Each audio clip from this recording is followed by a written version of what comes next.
What things did you do as a kid that you now realize is extremely weird? 1. I used to eat tissues as a kid. My mum found out one day and yelled at me to stop, as any sane parent would do. So I started eating them in secret, sneaking away with a tissue box to another room to eat a tissue or two. Until one day when I was about 5 years old I had to go to the hospital. I had no idea what was going on. All I knew was that I had trouble breathing through my nose. Before my operation I was in the hospital and I overheard one of the nurses say that they just needed to remove the excess tissue in my nose. Naturally I thought that the tissues I had eaten had started getting clogged up in my nose and I never ate a tissue again. I realized at 14 that it was muscle tissue in my nose and not the actual tissues I was eating. 2. When I was around 8 years old I liked the way clean towels tasted. Something I really enjoyed was putting a towel over a straw, and drinking Kool-Aid through it. My mother wasn't a fan of having white towels covered with red spots, so she put a stop to it pretty quick. 3.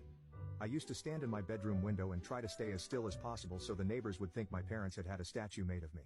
I would stand in different poses too, so they'd think there were multiple statues which my parents would rotate around the house. The way I saw it, only important people had statues built of them. I wanted the neighbors to know they lived near a pretty important guy. 4. Found a cat skull buried in the garden, pulled the teeth out and put them under my pillow for what I thought would be easy money. 5. In grade 1 we would sit in a group on the floor in front of the teacher while she read us stories. I would sit at the back of the group against the wall and pull my pants halfway down my butt. I liked feeling the cool ground wall against my bare butt. 6. I would add several drops of Tabasco to my unsweetened iced tea. I called it Asian tea despite knowing Tabasco and Lipton were in no way Asian. I also didn't like it very much but made myself drink it so that I could understand the Asian community better.